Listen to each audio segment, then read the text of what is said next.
Hello दोस्तों, क्योंकि सास भी कभी बहू टू। आज के एपिसोड में आपने देखा कि एपिसोड की शुरुआत में मिहिर आखिरकार पीसी माँ से मिलता है। शुरुआत में माहौल किसी उज्जवल जैसा लगता है, उत्सव जैसा लगता है। पीसी माँ घर में चारों ओर देखती और भावुक होकर कहती है कि इतने सालों बाद आखिरकार नोएना को उसका परिवार और घर मिल गया।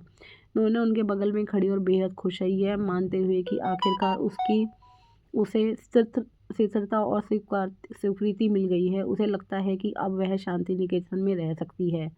उसे इसे विश्वास के साथ कि उसके साथ एक अच्छा पति है। मिहिर के चेहरे पर हल्की मुस्कान आ जाती है, लेकिन उसके अगले शब्द से माहौल तुरंत बदल जाता है। वह शांत भाव से कहता है कि उसकी और नोएना की शादी नहीं हुई है। ये शब्द बिजली के झटके की तरह लगते हैं। पीसी माँ दंग रह जाती है और अविश्वास से पूछती है कि उसका क्या मतलब है। नोएना तुरंत बीच में आकर सबको याद दिलाती कि मिहिर ने उससे शादी करने का वादा किया। वह जोर देकर कहती है कि उसने उसे वचन दिया है। मिहिर वादे से मुकरता नहीं है, बल्कि वह दर्द भरी ईमानदारी से स्पष्ट करता है। हाँ, वह नोएना से शादी करना चाहता है, लेकिन तलाक के बाद ही। कमरा शांत हो जाता है। नोएना सहमी हुई उसके तीखे सवाल करती है, 6 साल बीत गए, अब तो अभी तक तलाक क्यों नहीं हुआ। मिहिर का जवाब दिल को छू जाता है। वह कहता है कि उसने तुलसी को हद से ज़्यादा दुख पहुंचाया है। तुलसी लापता है और टूटी हुई है और कोई नहीं जानता कि वह कहाँ चली गई है। उसकी आवाज़ में अपराध झलकता है जब वह स्वीकार करता है कि तुलसी के बिना तलाक असंभव है। नोएना पलट कर पूछती है कि तुलसी के बिना तलाक नहीं हो सकता। मिहिर का जवाब दृढ़ और अंतिम है, नहीं हो सकता।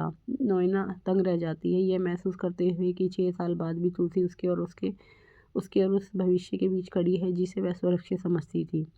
यह खुलासा एक बड़ा भावनात्मक बदलाव लाता है। मीर भले ही नोएना के एक साथ ही छत में के नीचे रहता है, लेकिन उसका विवाह कानून से, आत्मा से और सुलझे रिश्ता से अभी भी तुलसी से ही है। फिर ध्यान परी पर जाता है, जो भावनात्मक आघात से जूझ रही है। पिछली रात रणविजय के क्रूर व्यवहार के यादों से परेशान परी और अपने द्वारा सहे गए दर्द को समझने के लिए संघर्ष कर रही है। इसकी चिप्पी शब्दों से कहीं ज़्यादा बोलती है, उनके जख्मों को उजागर करती है जो शरीर के निशानों से कहीं ज़्यादा गहरे हैं। रणविजय महाराज और नौकर को खाना लाने के लिए जगाता है और परी को याद आता है कि रणविजय उसे कितनी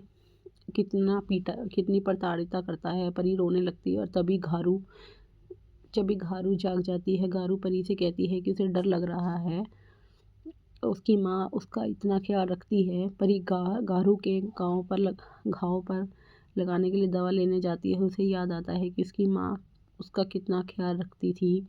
रणविजय परी और अपनी हद में रहने की चेतावनी देता है। अब आगे के एपिसोड में आप देखिए कि